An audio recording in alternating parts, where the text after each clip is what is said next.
Hey, English learners, welcome back to my channel. Today we're going to talk about an idiom that's perfect for when you just can't make up your mind. Sit on the fence. So, what does it mean to sit on the fence? It means you're undecided or neutral in a situation. You haven't chosen a side and you're just sitting right in the middle. For example, if two of your friends are arguing over where to eat and you don't want to pick sides, you could say, "I'm sitting on the fence. I like both options." But beware that sitting on the fence too long can be frustrating for the people around you. Eventually, you'll have to choose. Where are you on the fence? I'm on the fence. I'm on the fence here. So the next time you're struggling to make a choice, remember, don't sit on the fence for too long or you might just fall off. If you loved this video, be sure to check out the other videos in our Idioms series.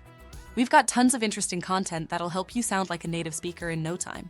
And don't forget to like, subscribe, and hit the bell so you never miss a new lesson.